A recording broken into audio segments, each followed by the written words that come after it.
Tinubu, Amechi, Amosun, Bakare faced APC screening.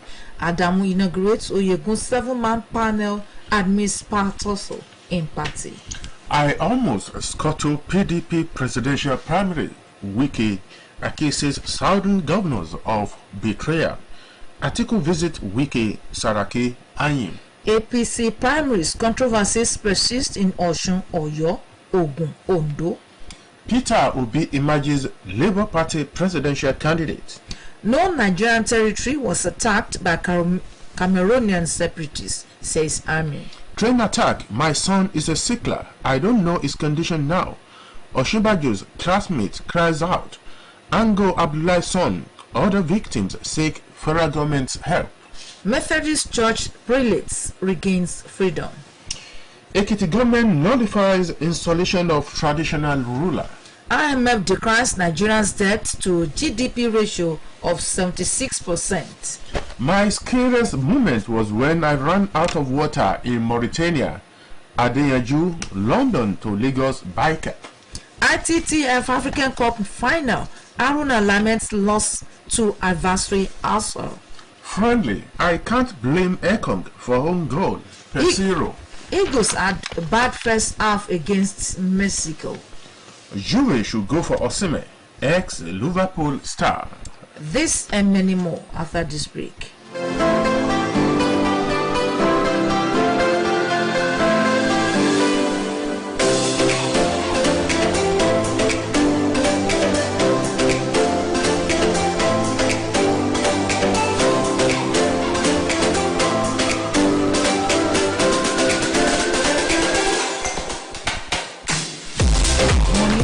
Welcome to another edition of Headlines today, 31st May 2022. My name is Olushola Egbodofo, and with me in the house is Adeyemi Abodere. National Chairman of the All Progressives Congress, APC Senator Abdullahi Adamu, on Monday finally inaugurated a 7-man panel to screen the 23 presidential aspirants of the party. Sources told Headlines that the list of members of the screening panel, which as former national chairman of the party, Chief John Ode Oyegun, as chairman, was not known to other members of the National Working Committee until Monday, fueling speculation that the national chairman met with certain individuals outside the National Secretariat to pick the 7-man committee. It was gathered that associates of former Lagos State Governor and presidential aspirant Senator Bola Tinubu were not comfortable with the choice of Ode Oyegun as chairman of the panel. Both Tinubu and Oyegun were embroiled in cold war over the APC primary that produced incumbent governor of Ondo State Rotimi Akeredolu as the APC standard bearer in 2016 Ondo governorship election. Meanwhile, the presidential candidate of the People's Democratic Party, Atiku Abubakar, has taken steps to make up with his co-contestant for the ticket he won last Saturday. The former vice president on Monday commenced reconciliation moves to bring on board his closest competitor, Governor Nyesom Wike, former president of the Senate, Bukola Saraki, and Ayim Piles Ayim. Atiku visited them individually in their Abuja residence, starting with the Rivers State Governor. The former vice president and 2019 standard bearer of the main opposition party reached out to Wike following the last-minute intakes that enabled him to clinch the party's presidential ticket on Saturday at the PDP National Convention in Abuja. Wike, who was the runner-up to Atiku with 237 votes after the governor of Sokoto State, Aminu Tambuwa, withdrew from the race and directed his supporters to vote for the former vice president, had not publicly acknowledged Atiku's victory. He was speculated to have felt betrayed by the late move made by Tambuwa that helped Atiku to achieve victory. Ostensibly claiming to secure the support of the Rivers governor, Atiku visited him first, along with some other party chieftains in his Asokoro Abuja residence to assuage him. Former governor of Imo State Rochas Okorocha on Monday told A federal high court sitting in Abuja that he was not guilty of the 2.9 billion naira corruption charges preferred against him by the Economic and Financial Crimes Commission (EFCC). The anti-graft court agency arraigned the former governor on a 17-count charge bordering on money laundering, along with a chieftain of the All Progressives Congress and an ally to the ex-governor Ayim Inyeyere Chineye. The 5 companies joined in the charge include Naftali International Limited, Perfect Finish Multi-Project Limited, Consolid Project Consulting Limited, Paramif International Limited, and Legend Board Concept Limited. Okorocha was accused of diverting 2.9 billion naira from the Imo State Government House account and out of Imo Local Government joint account to private companies. Former Anambra State Governor Mr. Peter Obi has emerged as the presidential standard bearer of the Labour Party of Nigeria for the 2023 election. The 2019 PDP vice presidential candidate who withdrew from the party presidential race recently got 96 out of the 98 delegate vote. The result was announced by the chairman of the Electoral Committee, Abdullah Usman Aliyu. 104 delegates were accredited for the election, which took place at Orchid Hotel, Asaba, Delta State. Other aspirants including Patu Tomi, Mrs. Oluwadare Joseph, Mr. Charles Uchena, Mrs. Olubusola Emmanuel had stepped down for Mr. Obi shortly before the commencement of the election. The national president of the Nigerian Union of Teachers (NUT), Dr. Nazir Idris, who emerged as the All Progressives Congress governorship candidate in Kebbi State, has promised that basic education and teachers' welfare will be his major priority if he is eventually elected as the state governor. Idris stated this at his post-election victory press conference with journalists at his country home in Birnin Kebbi, noting that as a teacher all his life, he would raise the standard of basic education above every other thing in the state. He noted that his emergence was a manifestation of the Almighty God's plans for him and Kebbi State, adding that his nomination was a big call to service. As the preparations for the forthcoming general elections gear up, the Social Democratic Party on Monday announced that it will hold its special national convention for the selection of its presidential candidate for the poll on June 8 at the Eagle Square, Abuja. National chairman of the party, Alhaji Shehu Musa Gabam, disclosed this in Abuja while inaugurating the party's special national convention planning committee, which is being chaired by a former governor of Ekiti State, Chief Shegun Oni. In the meantime, chairman of the People's Democratic Party Zoning Committee and governor of Benue State, Sam Otom, has hailed the emergence of Atiku Abubakar as the party's presidential candidate, noting that it will restore security in the country, revive its economy, and bring back its dignity. In a congratulatory message to the former vice president, the governor said that his victory at the national convention was an act of God. Towards the success of the June 18 governorship election in Ekiti State, the Independent National Electoral Commission has commenced mock accreditation of prospective voters in the state with newly introduced bimodal voter accreditation system. The exercise, which is less than 5 minutes per voter, saw the electorate submit voter cards for authentication while their fingerprint and face were captured.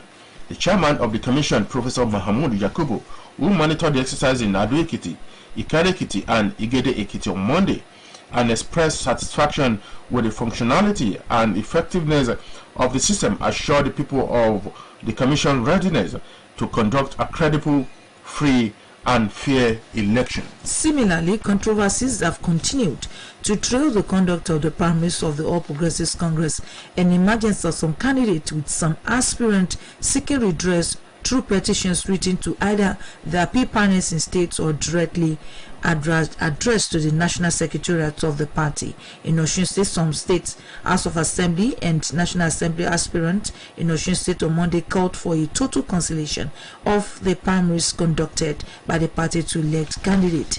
The aspirant who expressed their anger on the failure of party leadership to release the result of the elections conducted 6 days ago call for a fresh exercise. They allege that they have had lost confidence in the one earlier conducted on the ground that it has been manipulated by Governor Oyetola and his aides. A female captive who is among the abducted Abuja Kaduna train passengers has appealed to the Vice President Yemi Osinbajo to intervene and ensure they regain their freedom in no distant time. She made the appeal on Monday in a fresh video released by the terrorists who attacked the Abuja Kaduna train. The elderly woman, who claimed she was a classmate of the Vice President at the Nigerian Law School between 1978 and 1979, said her son is a sickler and that she doesn't know his present condition. According to her, also speaking, Sadiq Ango Abdullahi, son of the chairman of the Northern Elders Forum, Professor Ango Abdullahi, called on the federal government to come to their rescue as the conditions have continued to deteriorate in the kidnappers' den. And this will be our talking point on this edition of Headlines. There is no appeal by victims of the Abuja Kaduna train attack for government to look at their side and ensure their prompt release from their abductors. And when the time comes, the number to dial will be 081 8777 5777. The appeal from the victims of the train attack for government to ensure their prompt release. The National Examination Council (NECO) has extended the registration period of the 2022 Senior School Certificate Examination for school-based candidates to midnight on Monday, June 20 this year. The registration period was initially scheduled to close on Monday, May 30th. Head Information and Public Relations Division Aziz Sani, who conveyed this in a statement on Monday, however, warned stakeholders that there would be no further extension after this window. The prelate of the Methodist Church Nigeria, His Eminence Dr. Samuel Chukwuemeka Kanu Uche, his chaplain, Reverend Abidemi Jeremiah Shitu, and Bishop of Owerri, Reverend Dennis Mark, who were abducted on Sunday, have regained their freedom. Confirming the release, the Abia State Police Public Relations Officer, SP Geoffrey Ogbonna, said no arrests have been made in connection with the abduction. Ogbonna said he has no knowledge if any ransom was paid, adding that it is when we see them that we can now ask those questions. The Zamfara State Government has approved temporary location of the State's National Youth Service Corps NYSC Orientation Camp from Safi to Guzo for security reasons. This is contained in a statement by the Director General, Press Affairs, Deputy Governor's Office, Mr. Babangida Zomi, in Guzo on Monday. Zomi said the Deputy Governor, Mr. Azan Nasiha, said this when he received the Director General NYSC Brigadier General M.K. Fada at his residence in Guzo. The Deputy Governor gave a brief account of the security situation in the state, saying that the situation has improved relatively as the people were going about their normal business.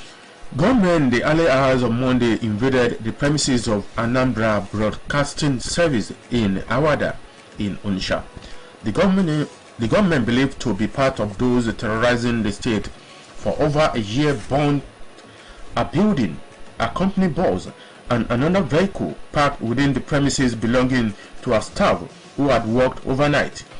Headlines gathered that no life was lost in the operation, but the gunmen attacked staff they met in the premises, inflicting injuries on them. As of the time of filing this report, a staff who begged for anonymity said they were still being interrogated by security operatives over the attack. Bauchi State Police Command has busted a Yahoo training center in the state, arresting 5 suspects in the process. In a statement, the State Police Public Relations Officer, SP Ahmed Wakili, said operatives of the State Intelligence Bureau acted on a verified intelligence on May 20 and stormed an apartment located at Kifi Road, GRA, Bauchi, where a center established for the training of youths who want to venture into internet crime, Yahoo Yahoo, by a 22-year-old Emmanuel was discovered. Wakili said items recovered from the apartment include 4 tab laptops, 1 television set, 4 sound systems, brand new power generator, 7 plastic chairs, 1 office chair, musical keyboard, and fridge. And the line is now open for your contributions on the subject of discourse. Today, the renewal appeal from the victims of abduction on Abuja Kaduna train to the government to ensure their release. And the number to dial still remains 081-8777-5777. Hello, good morning. Good morning, Shola. Good morning, sir. Good morning, Yeti. Good morning, sir. Hello. Hello, you are on, sir. sir. Are we together? Yeah. Dr. Kitari is on the line. Honestly speaking, one will feel very, very sad that these people captured in that same event will still be in the den of the of those who captured them. By now, the federal government also have done something. If they cannot use force to take these people out, they can use the military tactics. Then they should use any other means to bring these people out of the lion's den. It is very, very unfortunate. If they are asking for money and we know we cannot pay their force with force, let us pay the money and get these people out. How money are they asking for? Is it more than what an Akata general swallowed, 80 billion? Take these people out, for God's sake. Let them go back to their homes. Those who are dead now, they know their people are dead. Those who are alive, they are suffering. What kind of country are we in? Please, let that government think twice. It's not good. God bless this country. Good morning. Good morning. The chief missioner of the Nasru Lai Fati Society, NASFAT, Imam Abdul Aziz Onike, on Monday urged the federal government to stop the killings of citizens in parts of the country and restore safety in the land. Onike made a call in a document signed by NASFAT Publicity Secretary Mr. Abdul Hakim Yusuf, made available to newsmen in Lagos. Hello, good morning. Good morning to you, the student there. Morning, sir. My name is Sanaji Lawa from Mirabiti. Honestly, for crying out loud, since these people have been captured, many people have those that have been captured have been crying out and nothing has ever been done. Do we see our government in this country? I don't think so. Because how much are they asking for? The ransom they are asking for. If the federal government fails to pay, I believe a lot of these political people that are looking for the seat of the president and they are paying so much, anarchy is there. Somebody swallowed 80 billion and the government fails to come to the aid of these captives. It's very unfortunate. How do they, what do you think will be their minds? And I'm not surprised that Agua Abdullah's son is there. And Agua Abdullah's position in the north are not even safe there. It is very pathetic. I believe that these people, by the grace of God, they will be saved. But they should not be dead of federal government because they are not ready to assist. Good morning. Thank you. Hello, good morning. Good morning, Good morning, sir. Okay, I never get calling from Osowo. It's a quickly that this trade victim and this suffering in the hands of their doctors. It's very unfortunate. I don't know why our leaders prefer Nigerian leaders are subjecting Nigerians to serious torture. It's very, very unfortunate. It will have been released. What is going to cause the federal government to release these people from this government? So I'm appealing confidently to the federal government and all concerned authorities to release these people and let them go back to their home. It's about the means of taking life comfortable for us instead of aggravating our progress. Good morning. Thank you. 26 police officers allegedly involved in extortion and brutalization of people in Kwara State are currently being tried by the state police command. Headlines land that victims of police officers, extortion and brutality along some routes in Kwara State, namely Ofa, Olu, Ajasha-Epo, Ogbomoso, Ilorin and Jaba-Sao, are taken to social media with evidences in the last couple of days. The victims, who highlighted videos and audio conversations, alleged police brutality and extortion. Also indicted senior officers who reportedly posted the affected policemen to roadblocks from their respective units. It was gathered that the Twitter posting reportedly got the attention of the Office of the Inspector General of Police, which ordered discreet investigation into the allegations. And to the sports arena, Nigeria's Quadri Haruna has lamented his loss to Umar Asal in the men's singles final of the ITTF African Cup decided at the Molade Okoya-Thomas Hall, Teslim Balogun Stadium, Lagos last weekend. Haruna, the first African player to play in the quarterfinals of the Olympic, lost 3-4 to the Egyptian in a final which turned out to be another classic featuring Africa's best two players at the moment. At 3-3, Haruna was leading 4-1 in the 7th game when he caught a thigh injury that scuttled his chance of reclaiming the title. New Super Eagles handler Osim Kuseyiro has admitted that his team did not impress during the first half of the friendly match against Tree of Mexico. Nigeria backed 1-2 to Mexico in the early hours of Sunday in a friendly played at the AT&T Stadium, Arlington, Texas, USA. And on this note, we saw by on this morning edition of Headlines from 104.5 FM, Ileawiye Okebale Oshogbo. It has been the duo of Adeyemi Abodeni and Olushola Egbodofo. The production advisor is Abimbola Babatunde. Our colleagues will be around tomorrow morning for another edition of the program. From us here, we are saying good morning.